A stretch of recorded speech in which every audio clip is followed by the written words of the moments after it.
Good evening and welcome to the Super League. Fyfie here, and this week I am joined alongside a gentleman who, for anyone who is watching on a big enough screen, will spot that he has been out specifically to get a new hairdo just for tonight. He's had the back and sides trimmed right up. He's had this bit all dyed. To go with a flashy kitchen. He's got the flashy hair. Good evening, Gazelles boss Dan. How are you, pal? Good evening. Yeah, good. Yeah, good. Thanks. Thanks for the intro. Yeah, I'd like to say it was done just for the Super League, but no, my hair was starting to annoy me, so it needed to be cut. It is an absolute pleasure to have you with us. Obviously, you have taken essentially, we'll call it sole charge of Gazelles. You've still got the director of football, I think he's going by as his title, in the background. But I think this is the first time you've been on this season on comms, isn't it? So we spoke in the season preview about how excited you were to be taking on the club and really getting hands on. How have you found the opening sort of 6 games? Yeah, first 4, really good. Yeah, really enjoyed that. And then the last 2, not so much. But yeah, looking forward to tonight. Should be some really good games tonight, actually. So yeah, there is some really, really good games tonight. Those games permitting, yourself against Steve's White Rose will be last. But which one of those on the screen really gets the taste buds going for you? Like I said, some good games in there. East Coast, see if they can carry on performing well. Bostock, very good. Bostock Casuals is going to be a very good game. Fulchester and Astor, Alf with his bizarre formation and player setup should be interesting. Burn Vikings as well. Yeah, all good games. So all of them, really. Looking forward to it.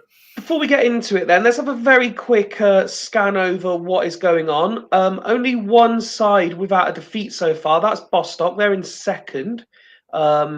East Coast have had the 1 defeat, but 5 wins from their first 6 games. Yeah. The 2 strongest sides is the East Coast and Bostock. Bostock absolutely took us apart the other week. I don't think we created anything. it was pretty straightforward for them.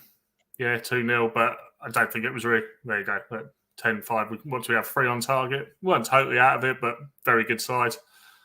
East Coast as well. Yeah, very good. Casual's been going well as well. They certainly have, and you're neatly positioned there. 12 points. You won your first 4 games, as you say. Lost the last 2, but I'm looking there. You mentioned Casuals. They're obviously very difficult to score against, but don't score many themselves. You're a little bit more, or the stats over the 6 games would suggest you're a little bit more open. You scored 8 goals. That's the lowest in the top 6. Conceded 6. It's joint second highest in the top 6. Yeah, would like a few more goals. We need to be a bit more clinical. The 6 is interesting though, because we went 3 games without conceding. So we conceded twice on the opening day and still won, and then lost 2-0 against Bostock and 2-0 against Casual. So we did do 3 without conceding. So yeah, hopefully go back to that. Stats can be lying. Obviously, top goal scorers are Bostock Stanley at the moment. At the other end of the spectrum, Haggis conceded the most, 14 so far. It's not been a great start to his title defence, has it? No, not been great, but I think he's going in the right direction now. He was really struggling at the start, but seems to have got something going now. I think he's gone back to what he was playing very well last year with, and sticking with it now. So yeah, I expect them to come up the table a bit. And Dragons down the bottom, the only side without a win. Yeah, he's still getting goals though. He's scored the same as Casuals up there. So conceded 11. That's not that bad down there. Scored more than Celtics, more than Astor. Yeah, Celtics again started turning it around a bit last few games. I was the other week when we played them and they set up with that completely defensive formation. We had to win that day, so we're lucky we did. I wouldn't have heard the end of it if we hadn't. But yeah, they're going in the right direction now as well. So, is there any particular game you would like to start with, or are we letting the game dictate? We'll let it roll. Yeah, let it roll. Okay, lovely. In which case, I've been looking forward to this all week. If I'm honest, we are starting tonight with Fulchester at home to Astor Athletic. Fulchester without Gattuso, he's suspended. Last time out, they got that 2-2 draw with Bostock, which, if I remember correctly, it's a 90th minute penalty as well to steal the point. So I think Macca was still a little bit disheartened, having been 1-0 up, but the red card caused all sorts of issues for him against an informed side. But how much would it mean to him to win this one? Let's have a look then. So I saw there was a post, I think, earlier today from Macca saying that he submitted a team a bit pissed up. He thinks he remembers what it was, but wasn't 100% sure. I can confirm that it was Albertini coming in for the suspended Gattuso, and also Alex coming in on the left was the other change. So the man who scored that injury time penalty dropped from the squad entirely. Your thoughts on this 11, Dan? Yeah. It's got a couple of players in there. So we ended the end of last season with Alex. We didn't get anything out of him at all. We thought we went for it. We swapped. I think we swapped Gazelles for him in the end to just try and push right at the last moment, but we got absolutely nothing. But it should be a good player there. I'm not really sure what's he doing for. Yeah, we're expecting a bit more out of him. Obviously, he's got Seedorf on the right. We know what him and Gazelles mean. So, well, exactly. Cult hero status. Yeah, that's it. Yeah. I should have tried for him really in the transfers, but I'm not quite sure where he would have played. I'm not sure about Enrique behind the front too, but he got the goal last time. So, yeah. He did. 1 goal in 2 starts and 2 sub appearances. Very useful player, though. Can play absolutely everywhere. So, yeah. Yeah, absolutely. Absolutely. Let's have a look then. And I still find what's interesting, and I'll be honest, I've lost track because so many people mention it so many times. I've lost track of who has what deals left available. But the fact that, I know Macca wasn't overly enthused by his squad. But the fact he's got players like Cole and Mendes de Silva, that aren't even making the squad at the moment. there is definitely room there to try and do something if he so wishes. I would suggest. It's an interesting one. A few people had complaints with their squad, but actually there isn't a bad squad here, is there? No. Out of 14 teams, all I of them don't are think, good. no matter how it panned out, and there'll always be someone who feels that they're worse off than someone else. That's just life. But I think if you've got the top, what did we say it was? Something stupid like 400 players in the game, you're going to have a decent 11, 12, 13 players, aren't you? Yeah, that's it. I know a lot of people said about my squad, it wasn't very good, get beat every week, but there's 14 players in my squad, 15 players in the squad that are as good as anybody else, because that's how it is. So, that's... Absolutely. Yes, Alf, Asta are on now. You got 12 surely, Fyfie. 12 what? Have I missed something? Oh, Deal's left, I think. Evening, Macca. Shane Tolley. That's one of something like 48 players. So that's that. It's not really an argument, I don't think.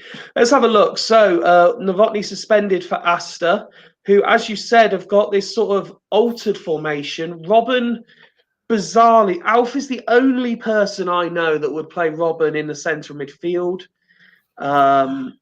Chiesa, as you said, playing off centre in support of Van Nistelrooy, who is also playing off centre at the top end of the pitch. Ferguson and Van Bronckhorst having a very Rangers-esque central midfield. Ortega and Pires out wide. Montero and Terry.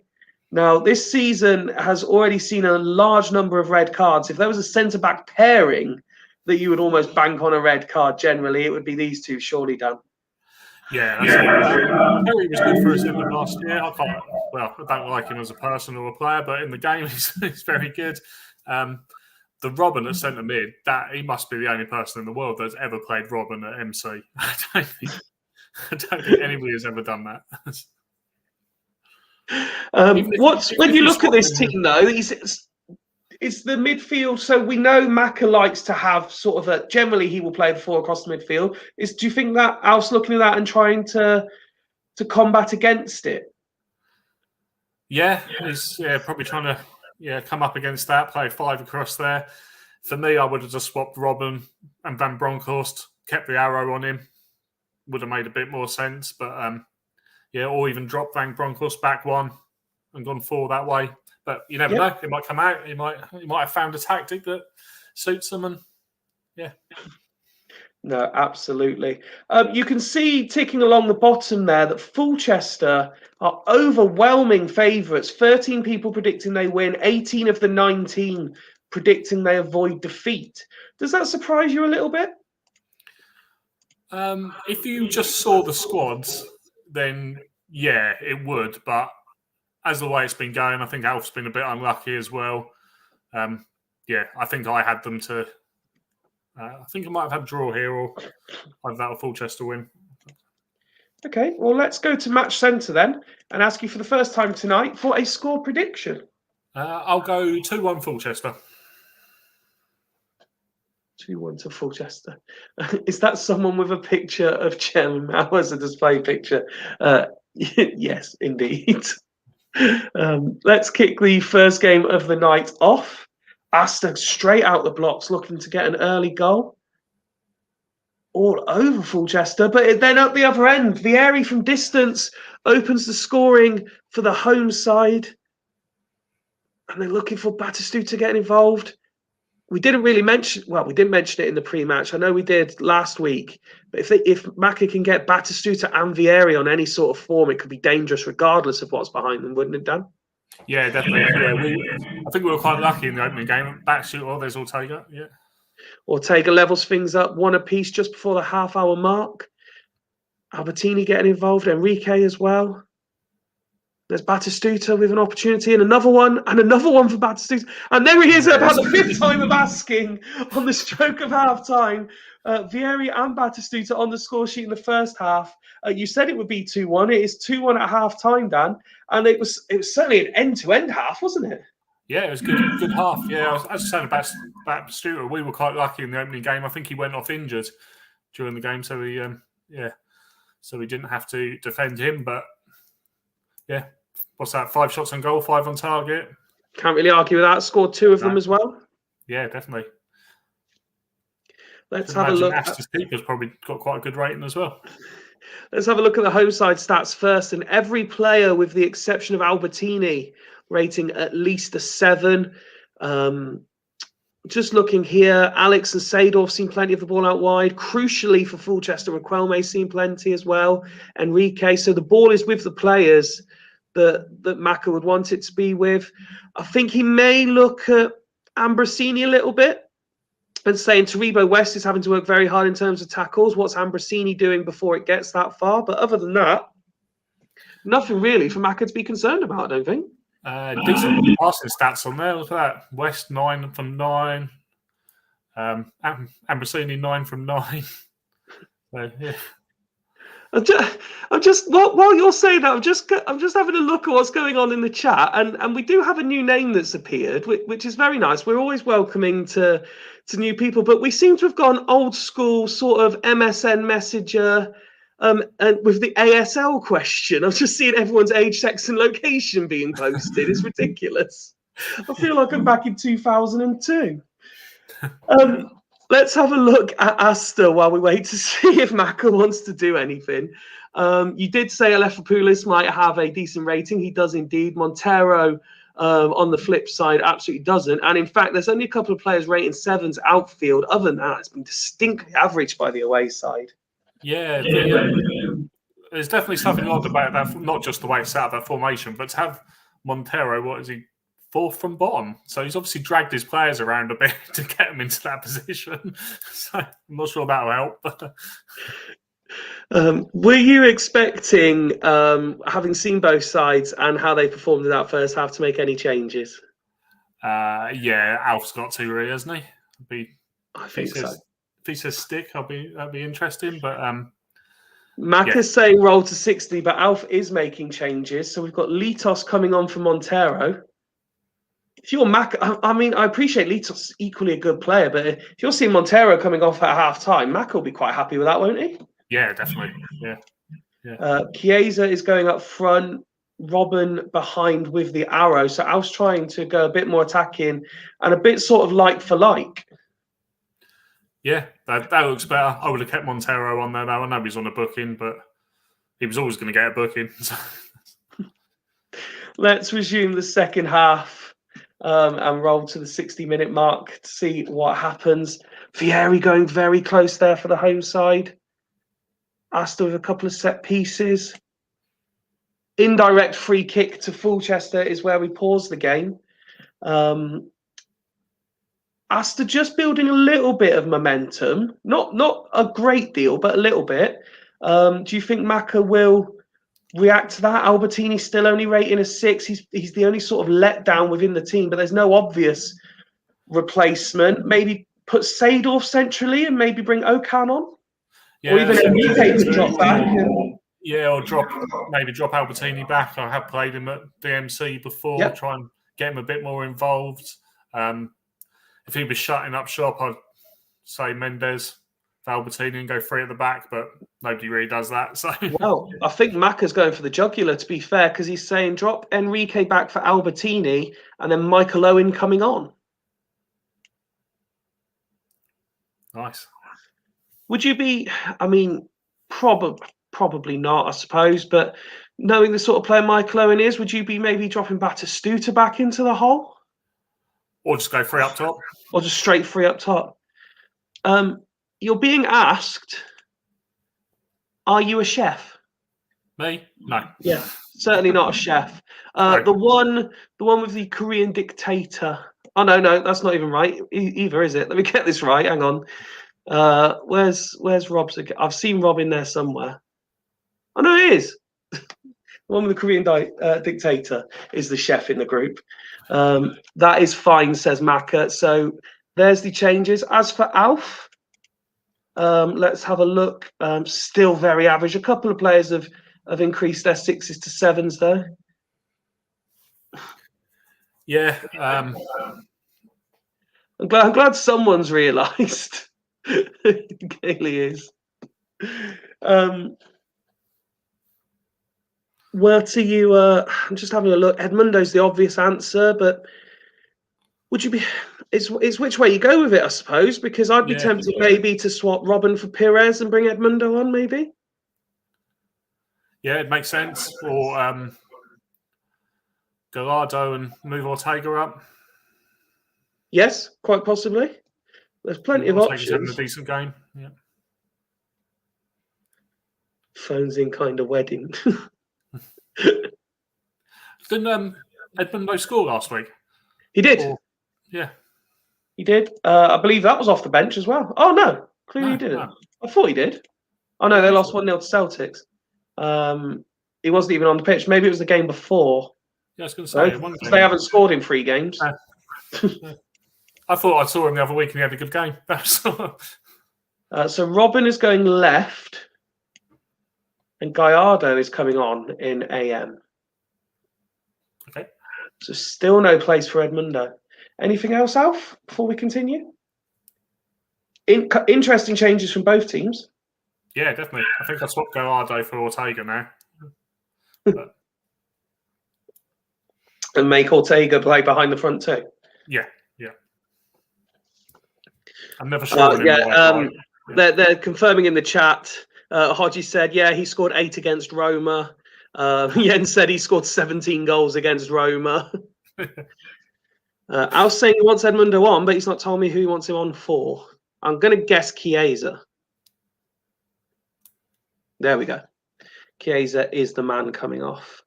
So all the subs available to Alf have been made. Let's resume the action. Still 2-1 to the home side. And see if the changes have any effect. It's a penalty! And McCormick steps up and it's 3-1 to Fulchester.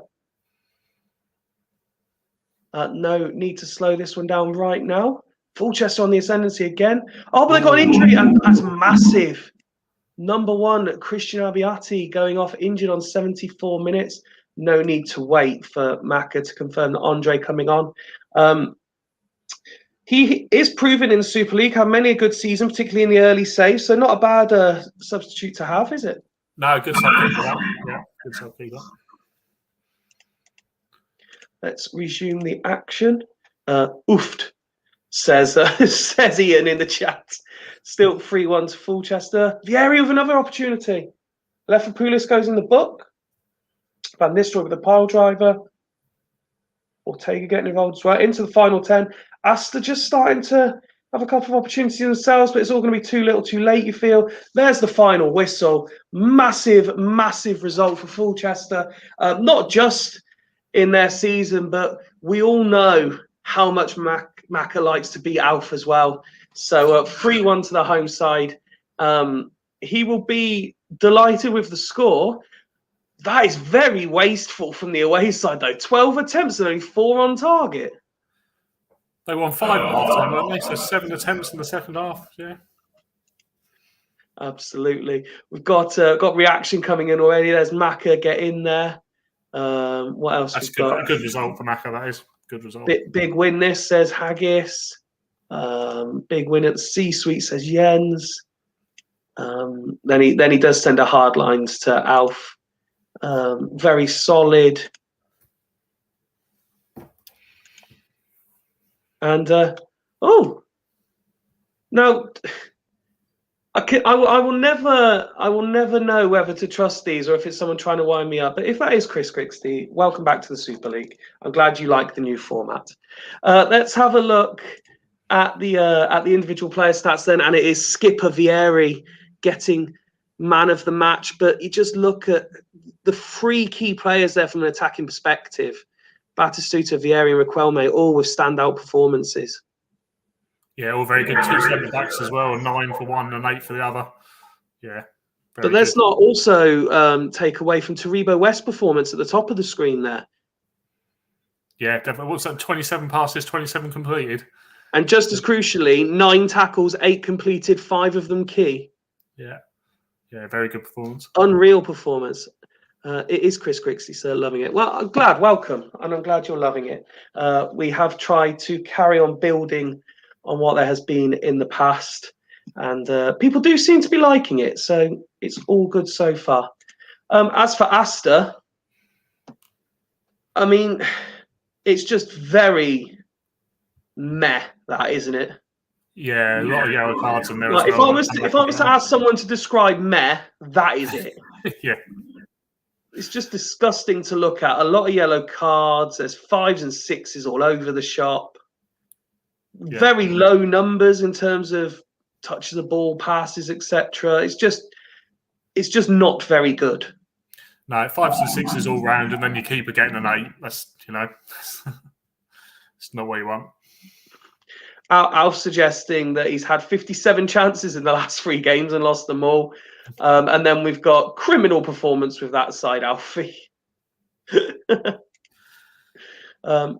only be better if you were bare-chested holding the cat like a villain.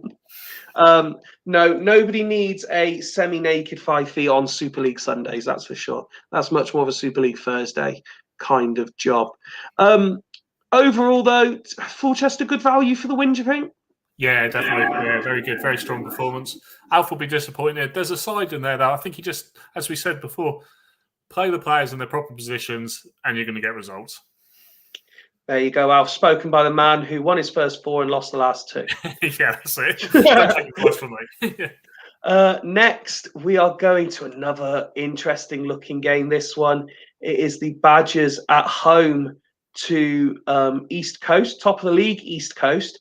And for anyone who was paying attention to the news ticker at the beginning of the show, it mentioned that we have our first ever 0 predictions. And in about 5 seconds, you will see that pop up on the screen. Nobody voting for Badgers, which in one hand is understandable because they're playing East Coast, who have won 5 or 6, but Badgers are unbeaten in their last 3, Dan. And I was saying to you off screen, it's unbelievable not one person is backing them to win. Yeah, not even himself. No. What do you think that's maybe harsh, or is it just how good people think Dimble and Coast are? Yeah, I think that's got a lot to do with Dimble, isn't it? That's definite, yeah. I think against any other side, he'd have a few backers, definitely. But yeah, East Coast, very good. There's a good side there in Badgers, I think. And he obviously knows the game inside out because there's players in there that when he brought in... No, don't. He will tell you that he knows the least amount of the game of anyone involved because this wasn't even his preferred version of the game. He just sort of stumbled across it. What are we... I'm missing something in the chat here. Hang on 1 second. Need Scott as director of football. Says Alf. Dimble's joined us just in time for his game. Evening, sir. Night Macca, who's leaving us here. On the reason that they've got 0 votes, Greaves is saying it's because they're terrible. Hodgie saying Tato not backing himself. And the man himself, which I believe we were saying, we believe he was at the football, which I'm presuming Man United ended up winning because you didn't tell me otherwise, just as we went live. He's made it in time. No sound, but I'm here. Play on, says Tato. Let's have a look at the Badgers side first then. He does make a few changes. As you can see there, Davidov is injured and will miss a couple of games.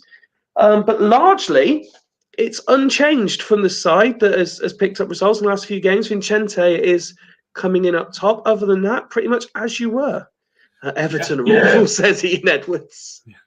Yeah, this seems to be this year's Super League formation, doesn't it? 2-2-3-1-2. A lot of teams playing this. Some good players in there again, in there. Samuel at the back. Yeah, he'll do all right, I think. East Coast, very good though. There's now a debate about Everton and Leeds and who are worse. Let's move on to the table toppers then and see what you think to this. No Zanoni, he's still injured. But we're going with Omri and Anelka playing as a 2 with Santa Cruz in behind. The interesting inclusion for me is Holland in centre midfield. Yeah, I always had him down as a BMC, but I think I would have swapped him Vogel, but yeah. Still a good side though, isn't it? Strong throughout. No, absolutely. having seen both sides on paper, do you think Badgers have enough about them to get out of this team? Because particularly, Toldo, debatably best keeper first couple of seasons on the game. Campbell, rated one of the highest centre-backs. Vogel and Bishkan, two of the best defensive midfielders.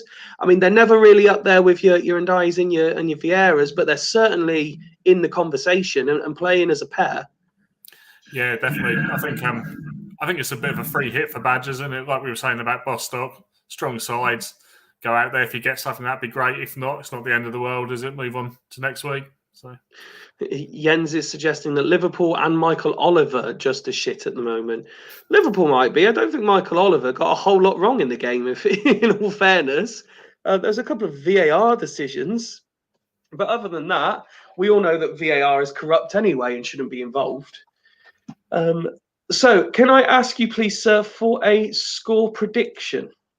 2-0 East Coast. 2-0 to East Coast. Lovely. Let's just change the ticker over to tonight's results. As we kick off game 2 of the night, Badgers unbeaten in 3 against top of the league, East Coast.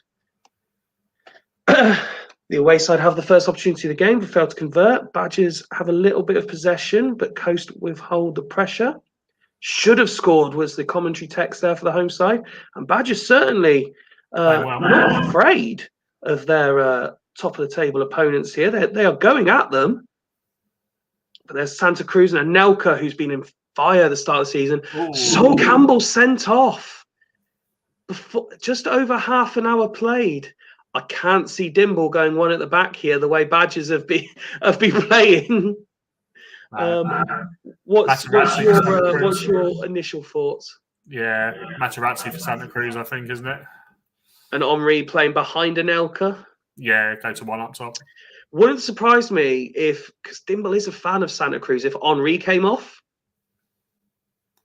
Yeah, I like Santa Cruz. He gets better over the years. First season, he's good, but he gets a lot better. So I think I'd keep Henri for now. Mr. Griggs actually predicted 2-1 to Badgers in the chat. So that will be interesting to see if that one comes off. Still more conversation about Leeds while we wait to see what Dimble is looking to do. Here we go. Materazzi for Roque Santa Cruz. Henri to AMC with no arrow is the decision. So we'll go like that. Like that. I mean, Sol Campbell's just been sent off, and we're bringing on one of the most serial sent-off centre-backs of all time in his place. Quality. I hope Liverpool stay up, says Tato. No arrow. Let's resume the action. If East Coast are as good as people say, this could be a leveller now, but having to play an hour. And there's Van der Vaart. Oh, sorry, Tato. You had been allowed to change things if you wanted to. We'll wait till half time now. I do apologise. I forgot my own rules. But it's not gone to your detriment because you are now winning 1-0 to Badgers at half time. Said Chris Grigsley did predict they'd win. And what is going on there? 0 attempts by East Coast. Is Dimble being out tactically masterclassed by somebody? Surely not. 69% passes complete as well down the bottom there. Wow. 100% headers as well. 100% headers. Let's look at the home side first. All 7s, with the exception of the goal scorer, on an 8. Yeah, I'd be happy with that. Strong. Yeah. Although, haven't seen a lot of the ball up front. No, that's exactly what I was thinking. Not a lot of the ball at all. There's some talk about Anelka. I will double check it anyway. And if he's not central, I will do that for you in just a second. I don't think, as is till 60, is the word from Tato. Dimble's getting dimbled, says Hodgie. As for the current league leaders, it looks not too dissimilar to what Alf was looking at halftime. No, which is strange because he hasn't had an attempt. So I thought you'd get some fives in there, but not a single five. That's interesting. Ian Edwards, Van der Vaart, great start to the season. Greavesy, can we get VDV drug tested, please? Van der Vaart has my Walker code applied to him. Do you see? There we go. He wasn't centralised. He is now. Do you think any further amends at half time to try and solve that lack of anything in the attacking third will happen? I think he'll stick until 60, and then maybe Morientes. I think is the if he hasn't got back into it. Small arrows on the DMCs, please. Is the answer to the question. And Jens has spotted something that I'd spotted quite a few players were on low numbers, but Baumer just 2 passes in the whole first half. Unbelievable. Yeah, I think it's just that slight tactical. Yeah. Well, indeed. Just that one slight tactical tweak from Dimble. Let's go to 60 then and see if that does change things at all. Cladsy goes in the book. I get the feeling there's another red card in this game. But we pause it there. Still Badgers leading 1-0. I will show up the condition, but we all know that Tato thinks it's a myth anyway. I think he'll still point in changing that. Ian Edwards has put 5 mins unsymmetrical, and Elka's now unhappy with his manager. Yes, I think you're right. I don't think Tato's touching this at all. It's going really quite well. One thing I will say, though, while I have got a second about Tato, is I like the fact that he has a very adventurous substitutes bench. A lot of people go 2 defensive players and 1 attacker. He's got a goalkeeper, an attacking midfielder, a winger, and a striker on the bench. Is Tato now good at this game? Asks Maka. Vincente Zizi is the first rule here. Brujink for Agahauer as well. So the former Churchtown duo coming back against Dimble tonight, and they'll both get time on the pitch. I think, as you said with the subs, if you're playing 2/3 DMCs, you don't necessarily need a centre-back on the bench, although he did tonight. I think he did there. But, yeah, if you've got a defender/defensive midfielder on the bench, you can kind of cover 2, gives you more options up front. No, absolutely. I'm looking at what's available. I'm thinking, yes, they've got 10 men, but maybe sacrifice Holland for Morientes and go 2 up top with Henry in behind. Yeah, if you're going to lose 1-0, you might as well lose 3-0. Yeah, could do, and then move Vogel up 1, go 1 DMC. And just as we agree that, so Anelka was on that side. He is going exactly what I said there. Holland coming off for Morientes. They're both right. So if you have a preference, Dimble, let me know. I'll leave it on the screen for 30 seconds. But brave move, but understandable, I'd say. Yeah, go for it. Hodgie, who is the master of the versatile player, has put in the chat, I don't carry DC. He just uses Sorochinsky. That's good, says Dimble. So away we go then, having seen the changes. What do you think? Could Badgers use the big empty space in midfield, or Coast having that extra body up there again make a difference? I think the sending off was the key here. If it was 11-11, you'd fancy East Coast, but I think Badgers might hold on. Okay. Well, we are into the just entering the final 10 minutes now, and it's 2-0 to Badgers. It's Zanetti with his first goal for the club. And straight towards injury time. Are they going to get a third? They have. It's been disallowed. But the game ends, and Badgers make it 4 games unbeaten. Coast suffer defeat for the 2nd time this campaign. And you have to say, that is the red card made a big difference, obviously, but that is an unbelievable tactical job Tato's done there. Yeah, great performance. Really good. I'd move Kaladze back if I needed to, says Tato. Awesome result, Tato. Tato masterclass.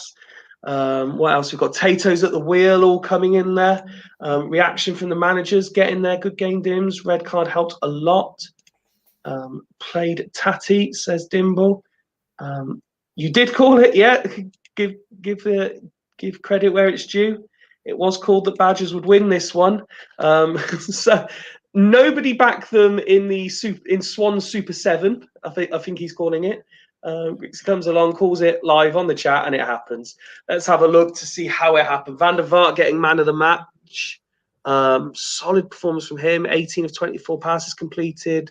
Winning his one header, scoring his one shot, completing both of his tackles. Kaladze, another fine performance from him.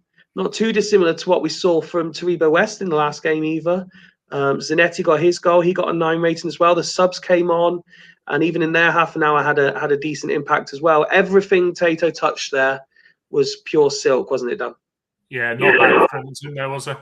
All really good, all really solid. Yeah, deserved it. Absolutely. Hodgie, nobody's winning Swanee's house this week, that is for sure.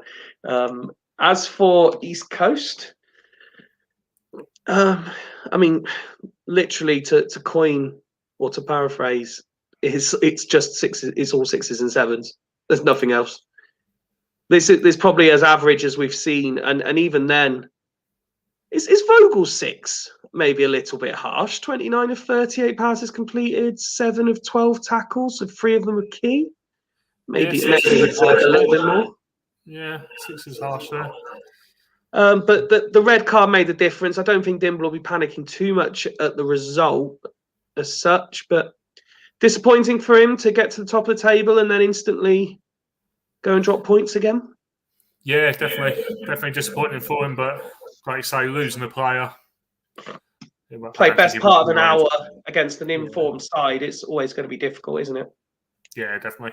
Yeah, good result for Tato, right? Very, very good result for Tato. Congratulations to the Badgers who run out 2-0 winners. Let's move on then. And this is a potentially titanic tussle, this one. Northern Burn entertaining the Vikings. Unbeaten at home so far this season. Northern Burn as well, which they'll be looking to maintain tonight. Definitely. I really like this side. Yeah. Big news this week was that Roberto Carlos injured himself in training. He's out for 2 months, but Ian's decided not to replace him in the first team squad. What do you make of that decision? Yeah, I did the same with Kivu. I know he mentioned it as well. I think he was on, wasn't he? He was talking about it, and he said the same, that because I left Kivu because, like you say, you've got a squad there. I had enough centre backs. I could bring one up from reserves, but he wasn't going to play. So, yeah, he's got Ian Hart in there as well. Not as good as Carlos, but still very good. Left-hand side. I think you look at his stats, and I know it's not played on paper, but he's capable of doing a job to deputise for a while, isn't he? Yeah, definitely. Yeah, it hasn't weakened them too much. Absolutely. Let's have a look at the team in general then. So as you say, Hart comes in, but other than that, it's pretty much a recognisable team. Keane and Lee Chun-So in support of Sigalko at the top end of the pitch, but Jeremy's Hippier and Lawson in front of Chiotis. Emerton, I know Ian suggested he was a massive signing bringing him in. He has contributed already and will continue to be a big player for Burn, won't he? Yeah, definitely. Yeah, he likes the wing backs, and Hart, Emerton, very good. How's Scally getting on? Because he was a couple of games he was very good, but 2 assists. There you go. That's a strong 783 rating from his 6 games. Yeah, MC, hard position on the game. There isn't many very good MCs, so yeah, that's not too bad. There's probably more than I'm getting from Mendieta playing in the same position, so it says a lot. Let's have a look at the Vikings team then and how they line up. Overmars hasn't yet made his debut. I saw the message earlier that he probably would have been considered tonight if it wasn't against his former club. Interestingly, Said's been dropped and not even on the bench. No place for Silvestri either. Saviola not in the matchday squad either.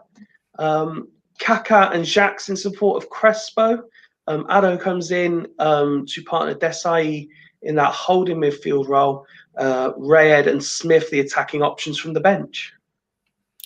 Yeah, I like Desiree first couple of seasons. Very good. DMC, and as we said earlier, gives you an option. You don't need to send it back on the bench because you can drop in. So good as well. I'm actually quite a big fan of Justin Walker as well. So yeah.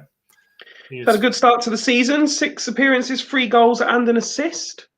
Very much squashing the question early. Is he capable of doing it at this level? No, definitely. As you said, MC, one of the hardest positions on the game. He is one of the best to play there. So let's head over to kickoff then and ask you for this score prediction, please, sir. I think it's going to be a tight one. I'm going to go 1-1. 1-1. Let me just swap this over to tonight's results, and we will go to kickoff.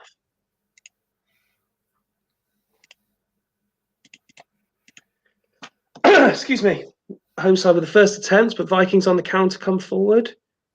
Very much a midfield battle, looking at the names, getting involved early. Kaká getting involved. Sigalko now with an opportunity. Ian Hart trying to make stuff happen out wide, but time is flying by, nearly at half-time already.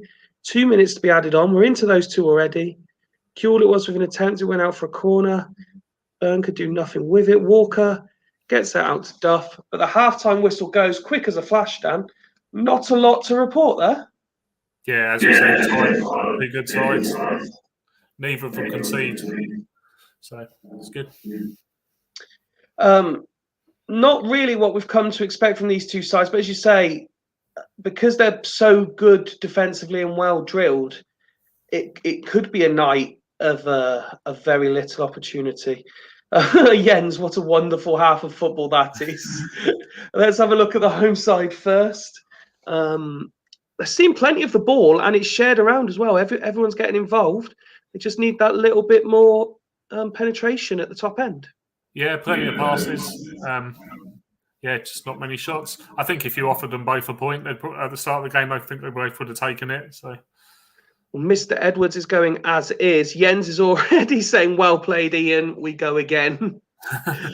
Let's have a look at the Vikings team then. The rating's not quite as appealing to look at. Addo seeing plenty of the ball. His 6 again seems harsh at half-time for how involved he's been. But Walker, Crespo, Kaká just not offering anything at the moment. I suppose that's probably because everywhere the ball goes, Jeremy's is. Yeah, definitely. I don't think he'll change it either. I'd let it run, I think. Maybe Jax for Rayad a bit later, maybe after 60. Possibly. Steve Wright suggesting there's defo more Vikings there. So it's certainly a difficult one to call. Game of chess, this one also in the chat. Interesting to see if Jens goes to 60 as well, or if he's going to make the first move. I think you're right. I think maybe Rayad for Kaká would be the one. He could swap them both, to be fair, because Smith's more than capable of playing that position as well.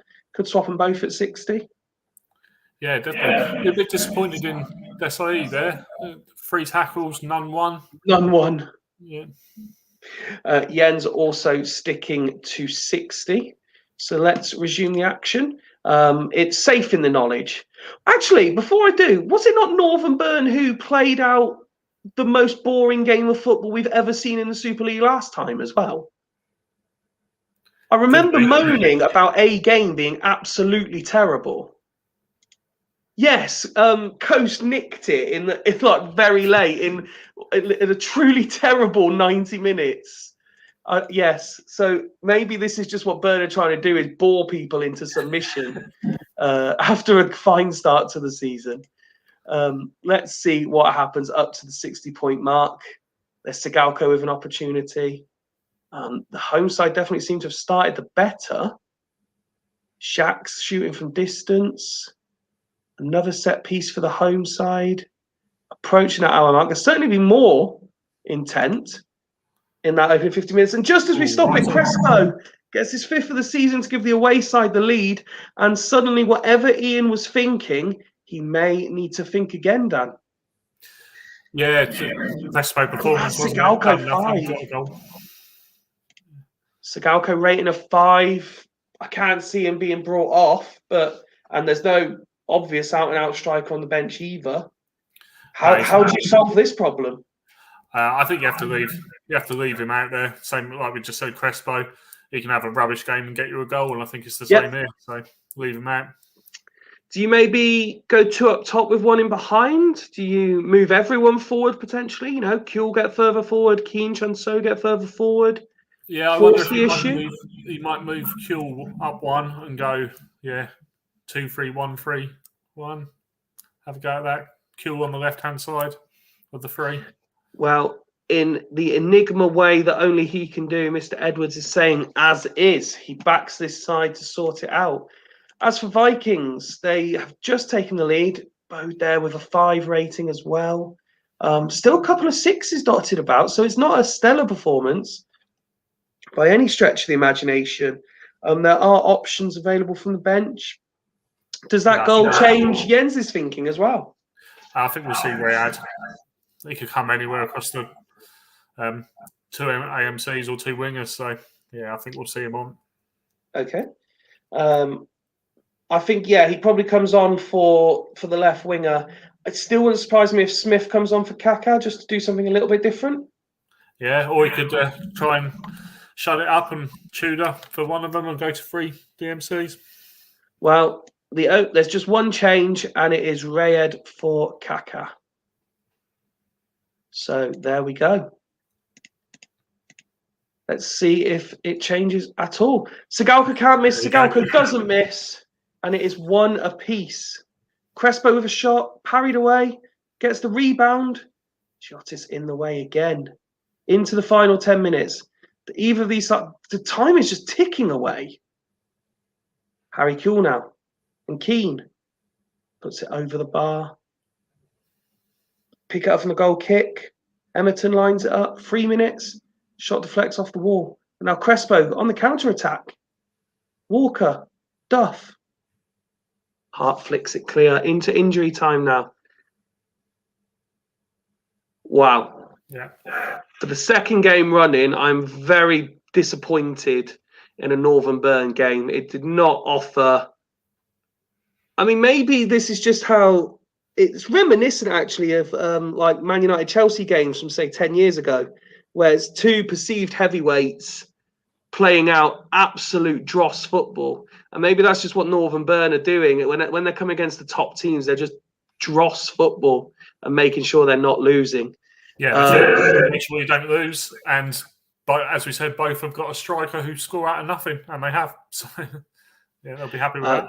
Both managers just sending well-played messages.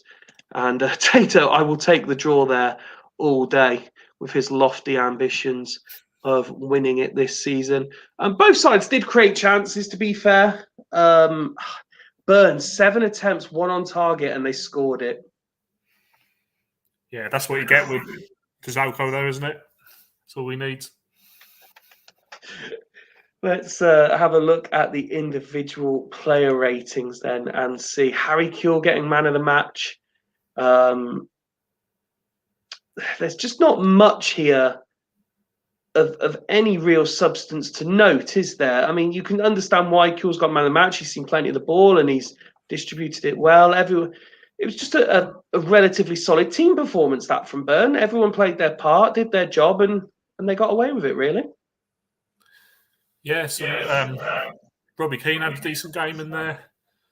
Out of the shots, what they have 7, so 4 from Tazalco. Yeah, I think he'll be quite happy with that, to be honest. Jens is trying to suggest that Vikings is not a top team.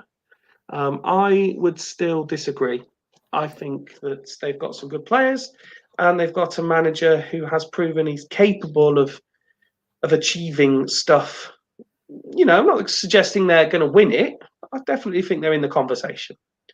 Let's have a look at the away side. Got away. You did get away with it. You were 1-0 down. Playing absolute dross. Quinn with his worst performance in a Vikings shirt. I'm sure Jens isn't going to be too worried about that. Bo managed to improve his rating from a 5 to a 6, but Again, it was just fairly average. I'm finding it really difficult to find anything worth pointing out. Rayed didn't have any sort of impact when he came on. Touched the ball once in half an hour. Yeah, as I said, average all over, really. But if you look at Crespo, 2 shots, both on target, got a goal. Well, congratulations both sides on avoiding defeat more than anything. Let's hope you can turn the draw into a win next time around. Point out Cannavaro. Let's point out Cannavaro then for his 8 rating. Yes, he saw the ball some and passed it.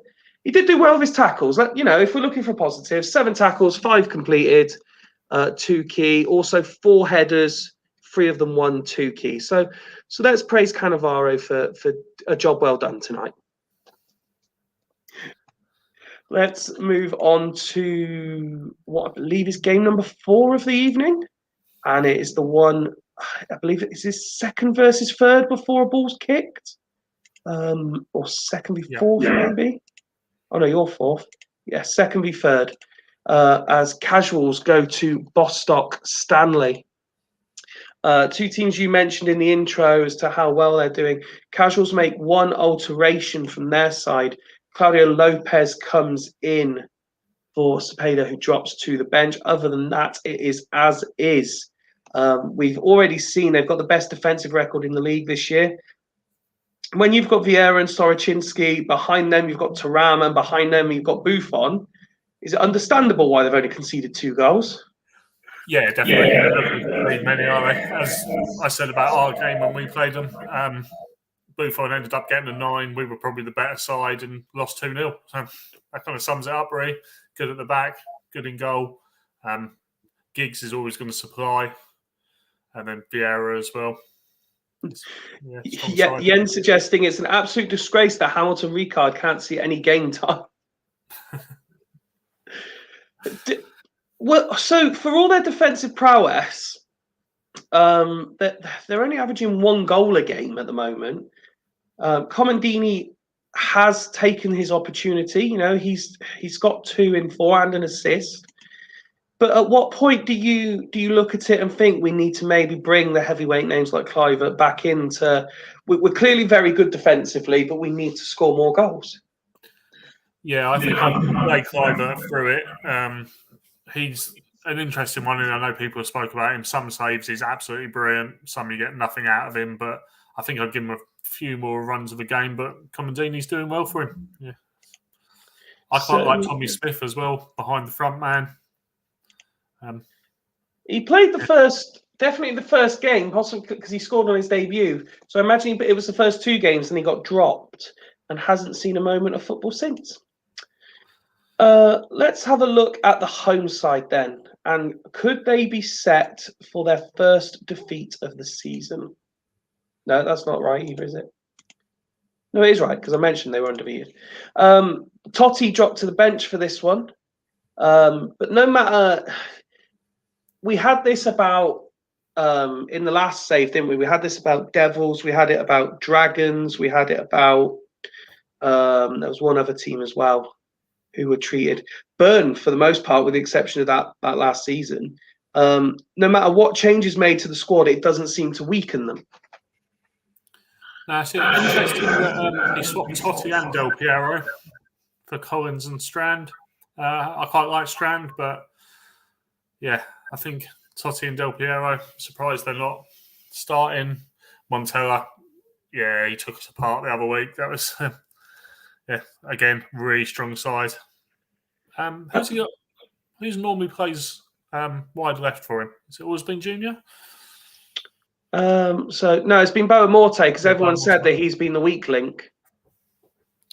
I don't mind Boa Morte. Again, can play anywhere across the midfield up front. Useful player to have. Yeah, I do just want to check one thing before I move on, because I know Scott's on holiday. So I just, he's not in the chat to point out if I've done anything horrifically badly. So I just want to check one thing very quickly. As above. Yeah, no, that is fine. All good with that team. So there is a couple of changes there. as you say, some interesting ones as well, particularly, you know, the likes of Strand and Collins supporting Montella when he's got Del Piero and Totti on the bench. Again, two top sides. Are you expecting another sort of chess match in this one? Yeah, another tight game, I reckon. Yeah, I'd be surprised if we don't see Del Piero and Totti at some point. Okay, and as I head over to kickoff, could I ask you for a score prediction, please? I think we're going to have another draw here, but maybe a bit higher scoring, so we'll go 2-2. 2 apiece. Lovely. Let's kick this one straight off then and see if that is to happen. 2 apiece. They've only conceded 2 all season. There's Thuram in 6 minutes to make it 1-0 to the away side. A Strand going down, and Thuram's then been sent off. Wow. This is not what Hodgie needed at all. And again, I can't see him going one at the back against Bostock. Because Hodgie will take this. If he can be the man to take the unbeaten record, like even this early in the season, you know how he loves his records. He's got his big book of stats from every season he's ever been in. That will be a stat that he takes. The unbeatable Bostock team. So no, I can't see them going. Now, he did just say about centre-backs on the bench. He's got Soroczynski. He's obviously got Malewski there. How do you think he's going to play this at this stage? Because it's early as well, 10 minutes into the game. It's got to be Soroczynski to defence and Vieira on his own, I think. Well, that seems to be the message. Sorrow to DC, please, says Hodgie. Now, I said Scott was on holiday. Have I seen him in the chat at all to see if he wants to make any changes? I don't think I have. I'm just checking just in case. No, I can't see him there, so I'm not expecting him to be around.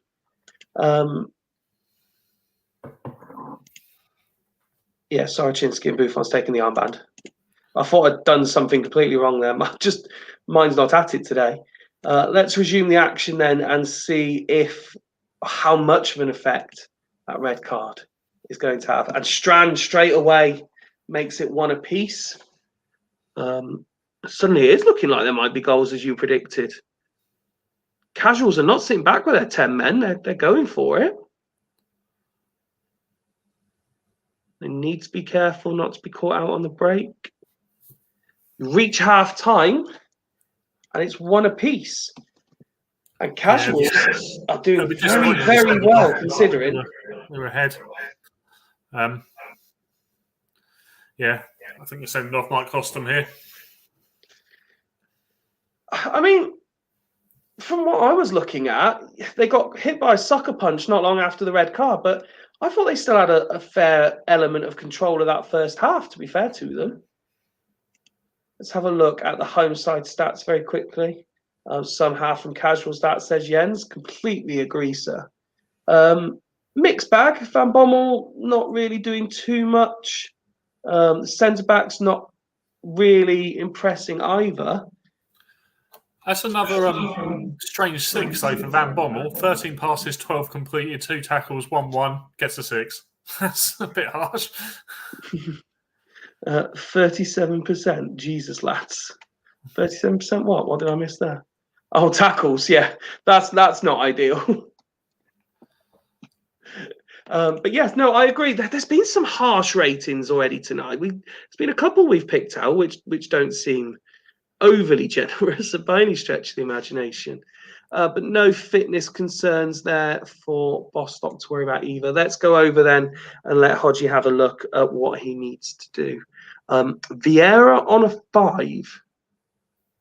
Now, I'm not suggesting he gets changed for that. It's just unusual to see him that low.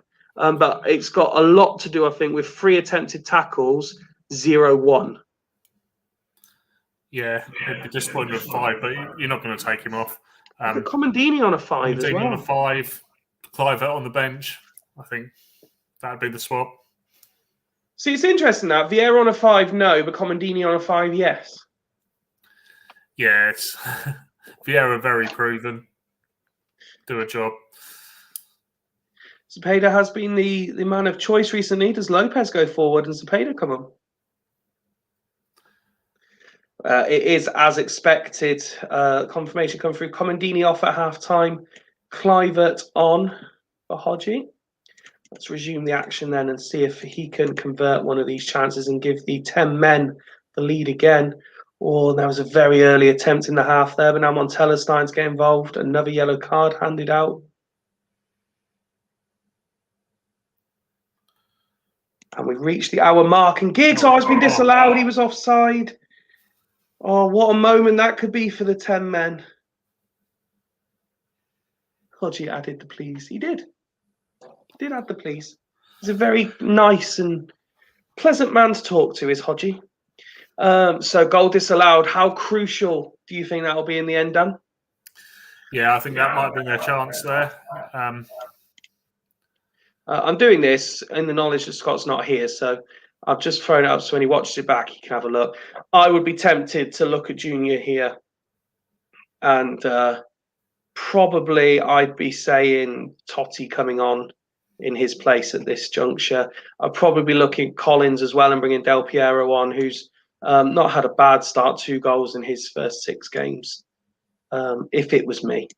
But as for casuals, because their boss is here, still a couple of 6 ratings dotted about, which might come into consideration. Malevsky, tried and trusted player. You don't want to never send him off. Yeah, Vieira's gone to an 8, so he's obviously done something. Yeah, he's started doing bits now. Trying to avoid a second red. Do you maybe Malevsky for Soroczynski just to avoid that second yellow? If he was still playing DMC, then yeah, I'm not sure. Malevsky at centre back though, especially on his wrong side. Yeah, I think I'd. Because you could swap him round, of course. Yeah. Zubaydah for Contra, says Hodgie. Thoughts on that substitution? Yeah, he can play there. Yeah. Let's resume the action then. An hour played is still 1 apiece. There's second entertain, third at the start of the night. Vieira now and Davies, but he misjudges it. And it goes straight through to Khan. Approaching the final 10 minutes, but here come the away side again. Playing really well with 10 men. Clivert. It's cleared. And now Aymar, Montella. Strand. Still Strand. But the shot was poor after a good piece of work to create space. 5 minutes to go. Ball goes out for throwing. Our casuals just starting to tire now and settling for the draw. Clivert comes forward and Giggs. Still Giggs. Calm with a fine save. Into injury time. Is there one last chance? Time for someone to be a hero. It's Lopez. Davies. Tomazi's booked. And there's the final whistle. You said it would be a draw. And it has finished as such. 1 apiece. Without clicking on the match stats, I think the away side have done incredibly well there to play 80 minutes with 10 men. Yeah, definitely. Yeah, I played better side and outplayed them as well. Absolutely superb. That is another tactical masterclass. And if they'd played with 11, I think casuals win that game. Yeah, definitely. Superb from Hodgie. Casuals value for money there. Says Jens, take the draw all day long again, says Tato. Vieira, an absolute beast. Could be a levelling night for the league, this, says Ian. Good point, considering. Well played, Scotty, says Hodgie. Let's have a look at the player ratings, starting with the home side. Oliver Kahn, we saw, made a few saves there. Van Bommel rating plummeted to a 5. It was kind of, it wasn't bad from Bostock at all. It's just they come up against a very organised casual side. Yeah. We won't be disappointed with that. Loads of the ball again. Everybody. Be happy Everybody's with seeing the ball.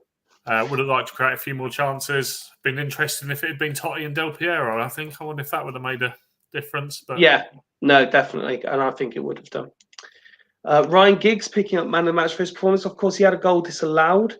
Clivert coming on, he may not have scored, but he got an 8 rating for his 45 minutes, and he tried his best, including working back. He put in a couple of tackles, which he completed.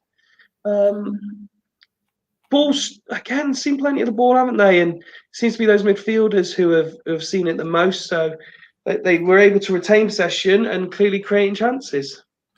Yeah, what a second half by Vieira. Look at that. Gone to a 9. Yeah, 5 at half time, 9 full time. Yeah, be happy with that. But yeah, that's good So, if I performance remember again. correctly, was it not 3 tackles, 0-1 at half time? He's And now now 11-7. 11-7. Unbelievable. But congratulations both sides. As Mr. Edwards was saying, this could be a levelling out. So good point for both of these sides, but for everyone else around them, a good point as well. Dan. Yeah, that's 2 games in a row for top sides, isn't it? Come out with 1-1 draws. Yeah, obviously the best sides playing each other will be interesting for some of the ones. So it's looking good for me, but this is where I go and mess it up and get further behind. Next up, we go to Celtics, who host Haggis. Celtics have had a really, really rough start to the campaign, but they've certainly, I think you mentioned it in the intro, certainly improved in the last couple of games. And we both know how much both of these managers, very similar to what we were saying in the Fulchester Astor game, both managers will really want to win this one, won't they? Yeah, Greaves will be absolutely desperate for this to go his way tonight. He's been getting better over the weeks. I always thought this was quite a good side as well when he brought it up. So, yeah, 2-1. Let's have a look at the starting 11 then. Pretty much, if I remember correctly. Yeah, same tactical layout. A couple of personnel changes. Maldini returns to the squad. Joe Cole dropped to the bench. Stam dropped entirely from the squad. Yeah, it's an interesting one. I quite like Stam. He obviously thinks he can get more from. I think Babel had a very good game for him the other day, so that'll be good. I was the one that swapped in Raul, so can we have a quick look, see what Raul's been doing? Because I've got a bit of stick for that one, but there you go. Proof is in the pudding, is it? Well, I wasn't too sure on him. Yeah. Very, very strong squad, I think, really, when you look at the 11. Yes, there's areas where he would like to be stronger. I think Cannizaro is a perfectly good goalkeeper, but there's better goalkeepers out there. Shevchenko and Raul are both in that bracket just below Zidane for me, where I don't think they do enough in the Super League for what their reputation is, but they're not quite Zidane level abysmal. No, definitely not. I think everybody had, when they were doing their test saves, I think Shevchenko finished top scorer on everybody's game. A lot of people were saying this. One season I ran it, and he ended up about 15 goals more than anybody else. But it's 1 in 5 for Celtic so far this season. Let's have a look then at Haggis. Not that this means anything at all, but I think this is the least amount of players on the left-hand side of the screen that have been selected for any team. A couple of interesting names, though. Jafar comes in on the right-hand side. Figo playing in about his 8th different position this season. He's playing as a striker. Sava supporting Figo and Shearer. But the defensive line doesn't change too much. A lot of praise has been thrown the way of Michelini in holding midfield. Vesterveld continues to prove he is more than capable first-choice goalkeeper at Super League level. Yeah, Michelini was second on my draft picks, but Haggis took him. I think he was their first pick. Yeah, I quite liked him in there. He's a bit wild. Always can get you a red card, but also putting some very good performances as well. Jafar, he always gets numbers. He does all right. One tackling. I mean, he always gets numbers, but there's also a lot of low numbers in these attributes. Yeah, I think it's the ones he's got, isn't it? The 20s for what he needs. But yeah, that's a strong side there. I know he wasn't too happy with it at the start, but there's a lot of players in there that aren't getting games as well. So there's a decent squad there. Oh, absolutely. Could I ask you, please, for your score prediction for game number 5? I think they're both about level, but I think there's going to be a few more goals. So we'll go 3-2 Haggis. Experimental instructions, says Ian, and Rox has turned up. Good evening, sir. And already going in on me, saying he's not there to tackle. Well, you know, if the Celtics left wing back is charging at him, he may have to attempt it. You wouldn't ask Da Vinci to cut you a slab of pork, would you? Well, it depends. If he'd invited me round for dinner and had made pork, then yes, I would. First attempt goes to the home side. Haggis now start to come forward, end to end, opening 10 minutes. This could be a good game if they can both maintain this pace. Yellow card handed out by Mr. Blaney, or asked Paul McCartney to redesign the unicycle. Simeone goes in the book. And there's Raul on 26 minutes to give the home side the lead, or almost a second as well. Approaching half-time, 41 currently on the clock. 45 now. Scholes misses a great opportunity. And is almost instantly punished. Not over yet. And then an injury just before the break. Sarah going off. I think Figo drops back and Elbert goes up top, personally. Yeah, definitely. We will just wait. And what an awkward time as well. Literally the whistle in the referee's mouth ready for half-time. Yeah, Figo will be happy there. It's about the only position he hasn't played for him so far this season. He was right wing back the other week, wasn't he? He was right wing back, so he's played right wing back. I think he's played in the centre of midfield. He's definitely played that attacking midfield position before, possibly even a right wing position. And now he's playing up front. You Tortugan bastard, says Rox.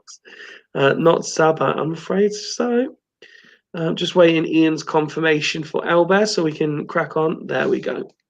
As we suggested he would. Let's go and click the button so we can get to halftime and talk about this properly. Look at that, 9 attempts by the home side. They are certainly getting at Haggis, aren't they? Yeah, good performance for Celtics. Strong, or relatively strong defensive performance, though, by Haggis, only conceded 1. Yeah, he'll be happy that his keeper's playing well. Let's have a look at the home side first, then. Players that are standing out. Raul obviously got his goal, and there's a 9 rating for Zayaleas at half time. It was probably Zayaleas, says Greavesy.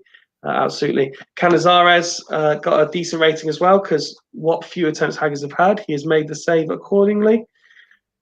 The way it's gone, despite the fact that they're not seeing that much of the ball, what they're doing with it is clearly very good. I'd expect Greavesy to carry on. Yeah, carry on, or Tristan for Shevchenko, maybe. He's keeping as is, but it wouldn't surprise me if on 60-odd minutes that is the change, just to offer something a bit different up top. Rio Ferdinand rating a 5 at halftime. Few players have been rating 5s at halftime. Doesn't get much better the further down the list you go, though. There's, 4, 5, 6s in that 11 as well. Just another very average performance, and this time by Haggis. Yeah, lots on target from Simone and Scholes, who hope for a bit more from Shearer. No, absolutely agree. Just wait confirmation from the defending champion that if he wants to do anything, and we will resume the action. Jafar's got a very generous 6 in there. 11 passes, 5 completed, nothing else. Got a 6. He just wants to swap the strikers over and then roll to 60. No problem at all. 49 on the clock. Couple of great chances. And there's Elbert with his first goal to make it 1 apiece. And Haggis look a lot better in the second half. Oh, I think I've gone too early there. Close enough. I think that's paused on 59 minutes. 1 apiece. Which way do you see this going, Dan? Haggis seems to be playing a bit better. I think good Greaves has got to go with Shevchenko for Tristan now. Offer that different physicality up top. Or maybe Cole on as well. Sorry? Maybe Joe Cole on as well. Bit more creativity as well, yeah. Quite possibly. Just looking around at the rest of the team to see, I mean, it's not got any properly low ratings there. Let me just flash up the condition to make sure there's no one struggling. Everyone bar Evan Nielsen in the 90s. Oh no, Emerson there as well on 88. There's not a great deal there, like you say, unless he changes something tactically. That would be the only reason for Tristan and Cole to come on. Yeah, the two players on the 6, he's got ready-made replacements for both on the bench.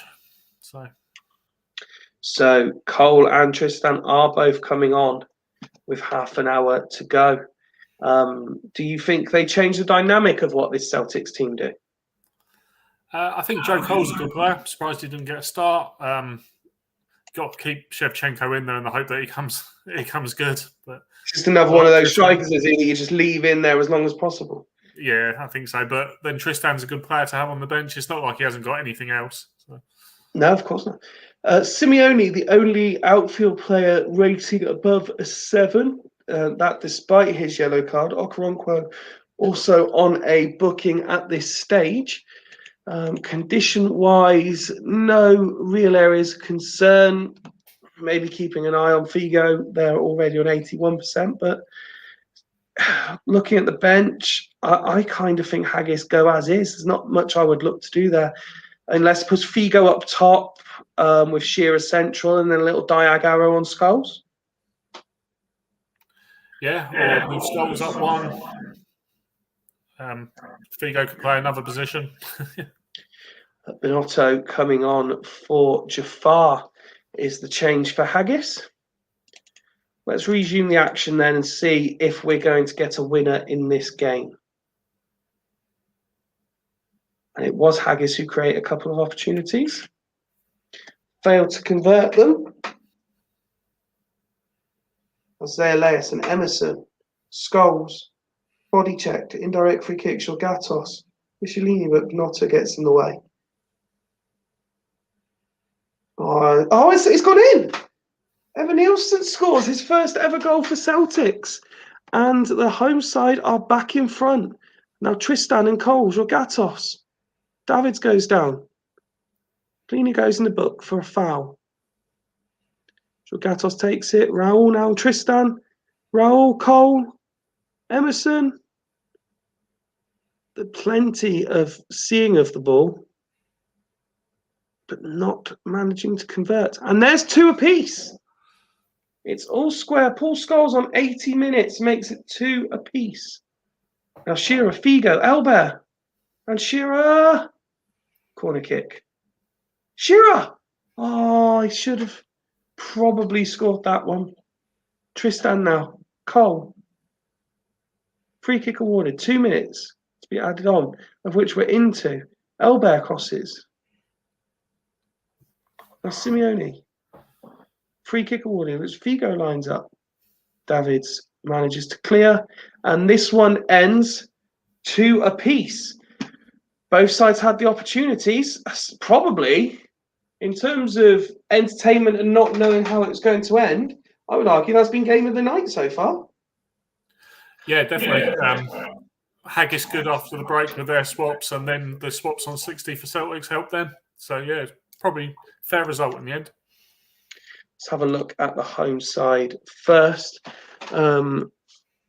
Substitutes came on, played reasonably well. Zayleus maintained his performance. We saw his name late on as well. So whoever's got man of the match for Haggis has worked very hard to take it from Zayleus, who looks like he possibly deserves it. Yeah, I like Zayleus. They had him at Gazelles end of last side. Very good. Let's have a look then at the away side, see what happened for them. And it was Michelini who gets another man of the match award. Continues to build his reputation within the Super League. Westerveld saved a number of opportunities, and it was Paul Scholes and Elbert that came to the rescue for Haggis tonight. Both managers be relatively happy with the point, do you think? Yeah, I think so. Yeah, the way the other results have gone as well. That's decent for both. There's a few things to think about there, though. I think Celtics were better when Cole and Tristan were on, and at the same time, I think Albert probably deserves to start next game as well. Well, we will find out on Thursday if he does. That takes us to our penultimate game of the evening, and it is Triple P, and they host Dragons, who, as we said in the intro, still without a win this season. But let's focus on the home side first. There had been some criticism about their start to the season. They didn't win in their opening 4 games, but they have won the last 2 since. Yeah, I think it's a decent side there. He's gone to the 3 up top still. I'm never sure on 3 up top, but if you can get it to work, then obviously you can get goals. No Wellens out injured, I see. Yep. Beckham in centre mid. Yeah, I quite like him in there. I know people move him wide right, but I don't mind him playing there if he's on the right-hand side of a 3. I'm not sure how I feel about him straight in this centre mid position. he was one I wanted at the draft to probably he would have played while I'm playing Mendieta at the moment, but Okay. yeah, that's the. Let's then have a look at Beckham. Will take the armband. Dragons, who are now without anyone doing the subs because Jamie has gone to bed. Duggan is still at the wedding, and Wooder, who was put in charge of the subs, said, "I'm not hanging around anymore. Do what you like." So we will. There was some discussion about whether free DMs can work properly. Yeah, I don't mind free DMs. Something I've thought about in the past. I thought about it against Bostock, but as I won the first 4, I didn't want to make any changes. I wish I had now and tried it. But yeah, I think if you're playing free DMs, be tempted with 2, at least 1 MC or 2 AMCs as opposed to 2 up front. There's a bit of a gap in there between MC and AMC. But that's another decent side, isn't it, really? I know they said about Keown how he's their top choice, but I'm not sure on him, to be honest. It's a decent looking team, but is it capable of getting that elusive first win of the season? I think we're going to have a draw. Another draw. Another draw. Jens has suggested that you've got the cleanest kitchen he has ever seen. That's because I spent, before I joined, however long tidying it up. The wife is away, so it was an absolute state, but I have tidied it before. The ever enigmatic Wayne Dade overseeing this one from an official's perspective. Dragons in their away colours. Started quite quickly, the away side. Although a player gets booked, I believe it's gone paid for frustration and kicking the ball away. Not. There it is. Constantinou on 17 minutes. And it's 2. Dragons are going for this win. A quick fire double from Constantinou and Ronaldinho has them 2-0 up. Can Triple P get one back before the break? Or can Dragons further their lead? Oh, good attempt. Ronaldinho's been all over. He has, but Roy Mackay on the stroke of half-time makes one apiece. Constantinou, though, restores the 2-goal lead. What an injury time period that was. What the fuck? It's a background. Like watching Forest, says Rob. Dragons, 6 attempts, 4 on target, 3 goals. This is what they've been waiting all season for thus far. Yeah, nice attacking performance. Got some goals. Yeah, that's the proper Dragons, isn't it? That's what you want to see. As for Triple P, the goalkeeper having an absolute nightmare. Yeah, he'll be disappointed because other than that, that's pretty solid. Yeah, completely solid. Having a look down the condition, no one of real concern. Again, it's a fairly decent team performance. Everyone's seeing the ball and plenty of it. Yeah, I don't think there's any.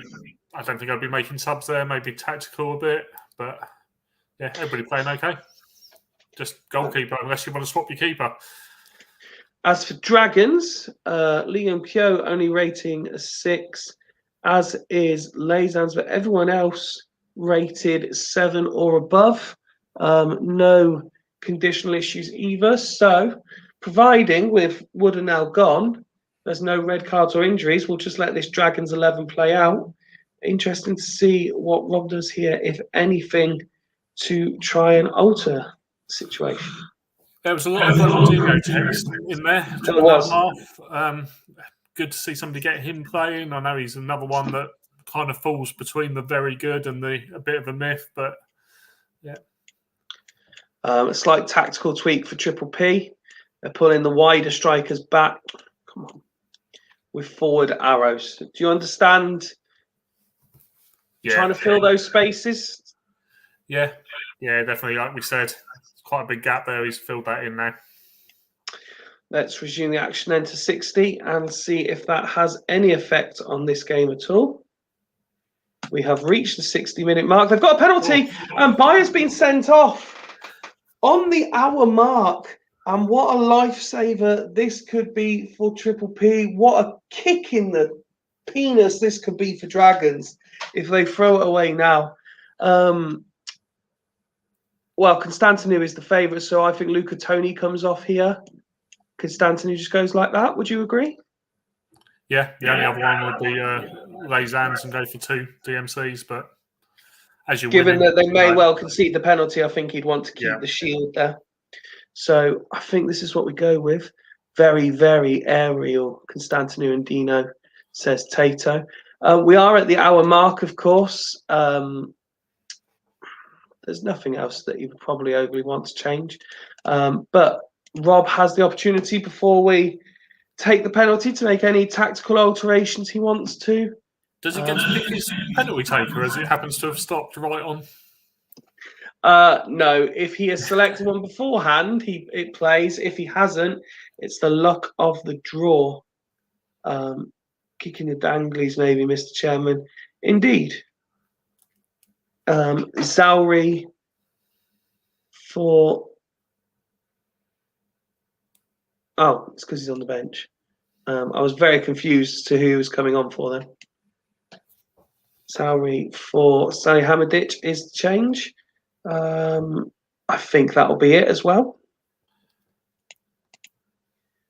So let's slow it down for the penalty. Big moment this. Dragons now down to 10. And Shay Given comes on. Rocky Jr. with the penalty. And he scores. Game on.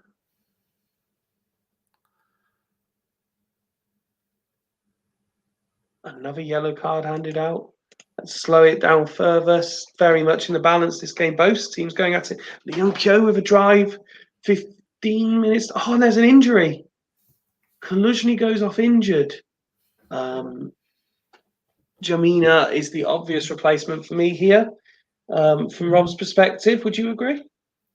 Yeah, definitely. We will just wait clarification before making that change. Oh, excuse me. I need an early night. I need to stop doing all this streaming and podcasting. I need an early night. I have one. You've got to carry on. Motor through. I've got audiences to please. Swap Kaluzhny and go. Oh, hang on. Petit up.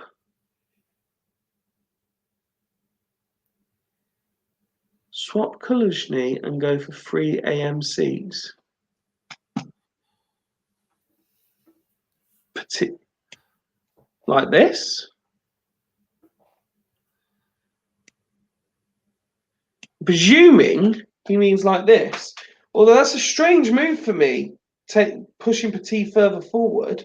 So I'll just wait for clarification that is what he wants to do. If that is correct, do you understand what he's done there? In terms of it's going with the 3 AMCs, but I think I might have kept 1 in DMC. That's fine, says Rob. So we will resume the action. 75 on the clock. Triple P, who have the man advantage, are now just 1 goal behind. And here they come again. It's Mackay. Candea now. Trezeguet. Oh, and Nesta, having already had a yellow card. Fuck me. Okay. So Balde will be coming on. Malby at centre back, perhaps. As is. He'll want to protect the lead, I think. I'm looking at. Get me Albi back there. There's no one playing that badly. Do we just go like that?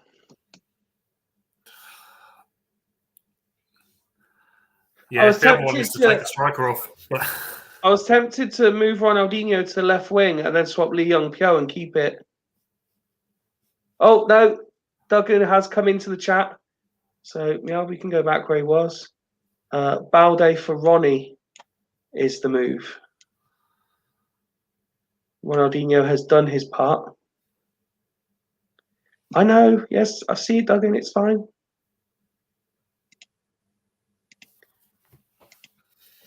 So, we've now got 11 against 9.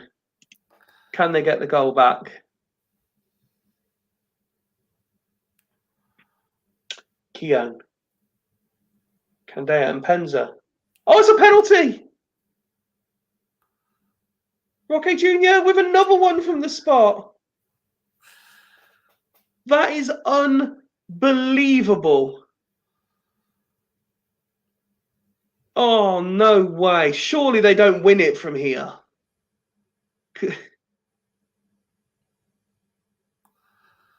Surely not. There's the full-time whistle. I mean, how do you legislate for that, Dan? I couldn't even tell you if Rob would be happy or disappointed in what happened. Rob will be fucking fuming to only get a draw against 9 men. I don't even know how to... What on earth? Tato's about to tell me that he'll definitely take the draw there. There you go. I think Ronaldinho will be having some words as he walked off the pitch. I can just imagine like a real life scenario where Duggan is stood there and basically just going, what am I supposed to do with this? I mean, fair play, he's put in the chat there, you could give me all the shit in the world, but how the fuck can you mitigate for that? That is unbelievable. Wayne Dade has fucking screwed him over there. And now it means he'll be missing his first choice goalkeeper and centre-back for the next game. Let's see what the penalties and the red cards were given for. And Penza was brought down by Victor Bayer. Didn't say much about it. So we don't know, really. And then Nesta. Trezeguet played its Candea. He barged him in the back and got a second yellow. Well, what can you say? Dragons deserved something from the game, and from the way they had it, you thought it was the first win of the season. Fair play to Triple P for getting back into it, though, Dan. Yeah. As we said, when he was 3-1 down, you probably would have said he would have taken a draw all day, but then with the 2 sending offs, probably thought he could nick it. Rob not thinking that they deserved much at all from the game. And I've only just realised that I didn't click on the last results for that one. I do apologise. Let's have a look at the individual stats. Mixed bag. David Beckham, I said I wasn't a big fan of him in that position. You said you were, and he's certainly put in a performance. Nick Matulin, his rating finished on a 6 in the end. The subs came on and had a reasonable impact on the game as well. Yeah, it's a pretty strong performance, really. But yeah, as we said, probably disappointed in the end. Let's have a look at the Dragons team then. It is Ronaldinho who got man of the match. Constantinu obviously crucially getting 2 goals. Shay Given rather harshly getting a 5 because all he's had to do is face 2 penalties. Yeah, he'll probably be quite pleased with that as well, to be honest. Like you say, when you have 2 sent off, what can you do, really? You know, in an unbelievable penultimate game. You've got a lot to live up to in this final match. Yeah, to my record as entertain the way last the game last on 2 is, games have been. yeah, my record as last game on as well is terrible. Who Dragons got next out of interest? Because that's they've lost 2 big players there. White Rose. Your opponents tonight. Yeah, they'll be happy with that. Yeah, and it'll be another case of that. I've stitched them up, obviously, by making their job of beating Dragons that much easier. Let's go then and have a look at the final game. So it is yourself. You're on your travels. You're going to the home of the White Rose. And you do so, as you can see on the screen there, Kivu not back yet, Vrede suspended, Petrov out as well. But we were discussing it off camera. Interesting choices in the attacking end of the pitch. Pizarro drops to the bench, and despite that, no, still no place for Afori Kwai. No, yeah, we were talking about it earlier, weren't we? I just think it gives us a few more options. 2 players that can play AMC if we do need to make some changes. If it was at home today, we probably wouldn't have made any changes and gone with the same side again. They've been doing us quite well. Kivu, I think, has been a big loss. Although I didn't particularly rate him at the start, I don't think he was going to start. Apart from Verde being injured when we first started, I don't think Kivu would have played. But he's been out for 2 and we've lost 2. So perhaps we'll be looking forward to him coming back. Titus Bramble. Kivu is a disgustingly underrated centre-back. Yeah, it's quite good as well. Left-hand side, you don't get many left. There's him and West, don't they, that play. That's quite good. Bramble, though, he never let us down at the end of the last save. I think he was most passing accurate, weren't he, in the whole... I think he is, yeah. I think that's correct. So hopefully, yeah, we've got some options on the bench. Try something a bit different. I went with the 4 across DMC. Yeah, because you've been playing with wingers with the long arrows, but you dropped them back for this one. Yeah, just to try and match up against White Rose, really. I don't really like changing because of what the opposition do. I prefer them to change because of us, but I knew how they were going to set up. They've been doing quite well playing how they are.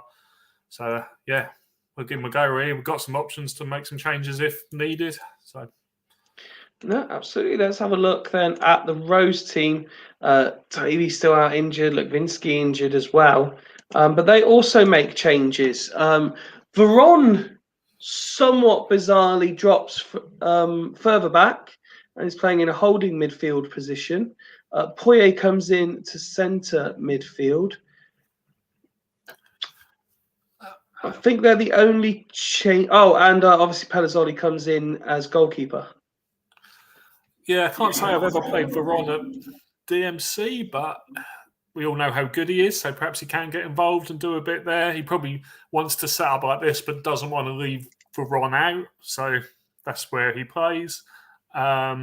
Surprised Decor isn't getting the game. A player I really like. Decor's one of the players that's dropped out. Yeah, I like Decor. I'm surprised he doesn't play. That's strong, though, isn't it, across that DMC line? It certainly is. Take some broken down. As is customary, I won't ask you to predict this one, but I will wish you the very best of luck, as I will also to Steve in my attempt to be impartial and down the line and unbiased. We do get sexy Gazelle away colours, though. Yeah, big thanks to Ian for those. I kind of left him free rein and he come up with that kit, and it's an absolute lovely kit, that away kit. I cannot disagree at all. Martin is there saying, let's go Gazelles. Let's kick off the final match of the night. After a fairly routine night, it's Jonsson inside 10 minutes. His first goal for the club puts White Rose 1-0 up. Fairly routine night of action. The last 2 games have been very entertaining, so a lot for this one to live up to. And it's very White Rose dominated. Martin saying that kit is fire. Tato saying, that fucking lovely colour-wise. Lots of praise for the away kit, although it's not doing very well on the pitch thus far. Dan, half time, you find yourself behind. Yeah, didn't seem to create much either there. So, yeah, Didn't nothing at all. create Look at that. almost anything. Yeah, no, nothing at all. Okay. I think we'll some changes coming. Well, let's start with Steve's side, see what is going on. Veron getting the 9 from DMC. Look at that. I know. Who'd have thought it, eh? Seeing plenty of the ball and dictating what's going on. It's almost as if Steve knows what he's doing. Yeah. Tato's followed up his, oh, well, that is a fucking lovely kit colour-wise with shame the team is crap. Interestingly, though, Nicky Ferenko obviously in a key position, not seeing much of the ball. Ronnie Johnson, you can kind of understand because he's not there to have the ball. He's not really there to be scoring the goals, but he's done that. I think still be quite pleased with that overall. Tato saying it's a very generous 9. Considering we've been very critical of some of the ratings so far, it's quite amusing that we're now Veron playing as a quarterback, says Hodgie. Let's bring your side up so you can have a good look. And instant reaction, what's standing out to you there? Nothing at all, have we there? Yeah, okay. Make a few swaps, I think. Okay, Steve says he doesn't know what he's doing. So we will go.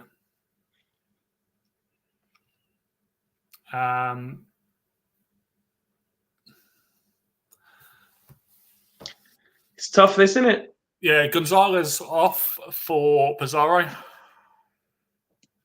Mm-hmm. Pizarro up front, obviously. Adilson drop back with Eto, no line. No arrow, sorry, that's it. Centre Pizarro. And we will move Rivaldo. Can we have them on halfway, the 2 wingers? And Mendieta centre. Happy with that? Yeah, let's go with that till 60. Okay. Speak to Radio Tato. I'm on a chat, him, and he's justified the 9. Yeah, well, if you could stop talking to Radio Steve and just let me know if you want to change anything at half time, I'd appreciate that.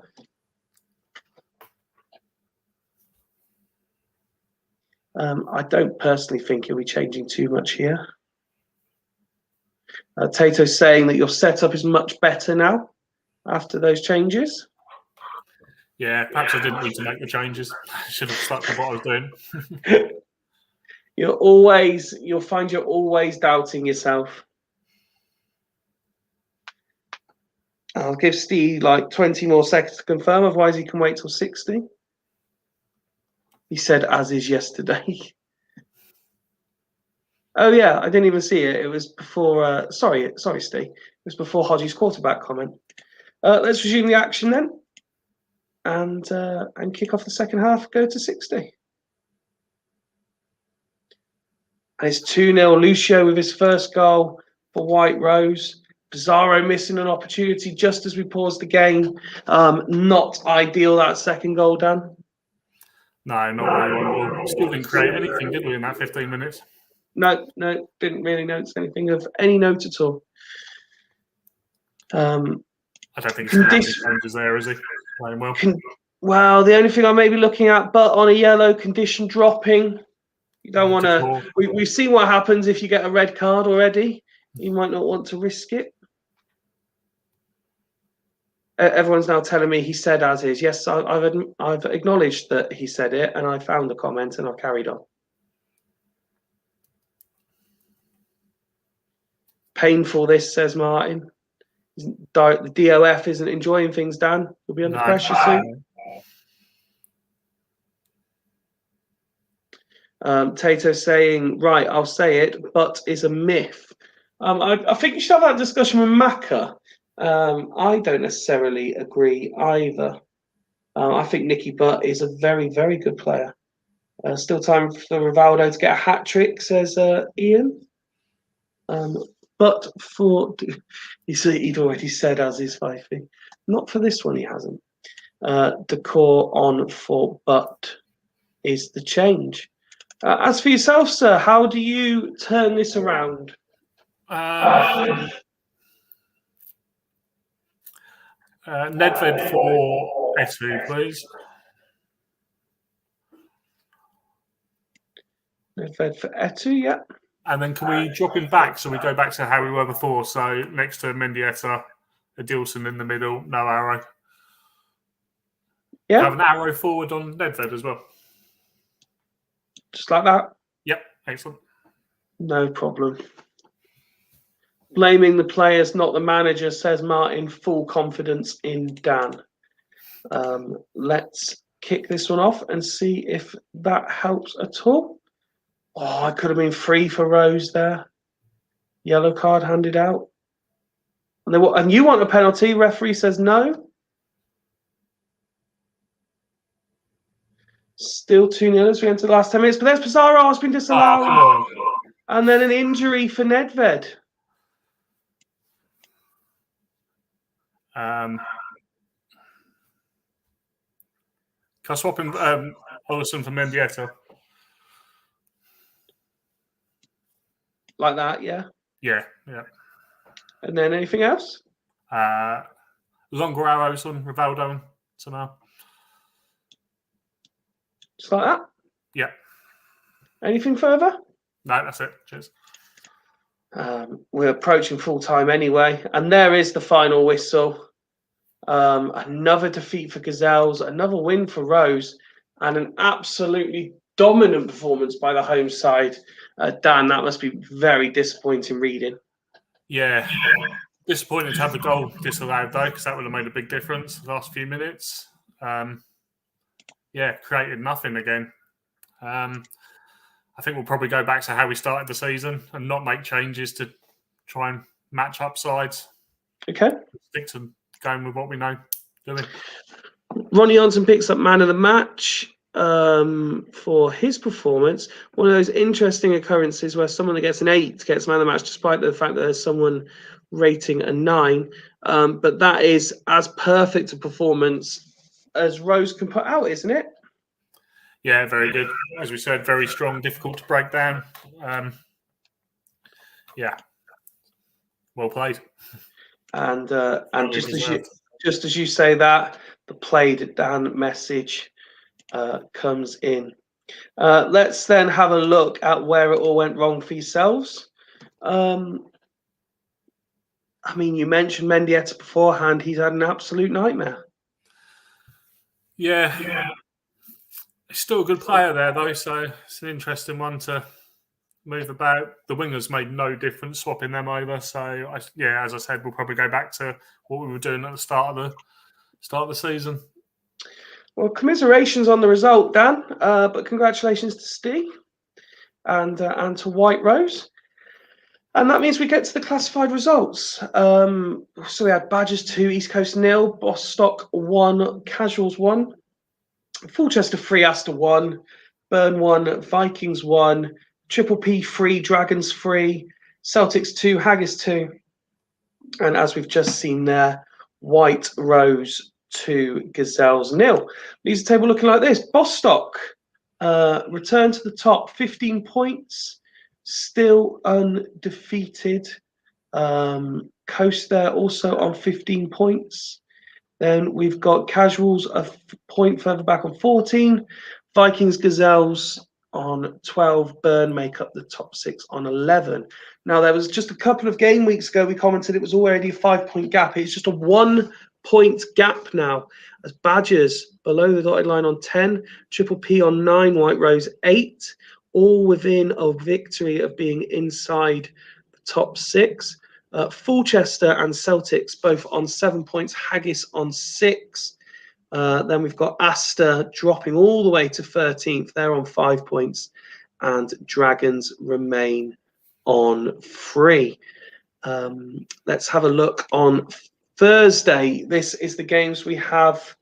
So it's Astor against Badgers, Dragons against Rose, Coast against Casuals, Fulchester Triple P, Haggis against Burn. You travel to Vikings. Dan, thoughts on that one? Yeah, another tough game. 4 tough games now, and away again as well. So yeah, some thinking to be done before Thursday, I think. The bottom game looks good. Celtics and Bostock. That's going to be interesting. Yeah, Celtics and Bostock complete the list. As you can see on the ticker below, comms is still available. I'll flick through a couple of these player screens quickly, Dan. Any final comments from you on tonight's action at all? Looking at that's interesting with Cmsl as second in there. Yeah, Nelka. Didier Gat still leading the assist lines. They all came in one game, didn't they? Actually.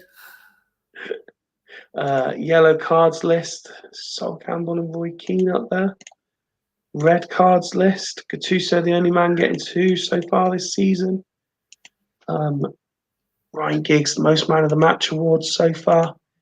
And I'll click through these final ones. As I do that, I'd like to thank everybody who has watched along live tonight. It's certainly been an interesting evening, results-wise and performances-wise.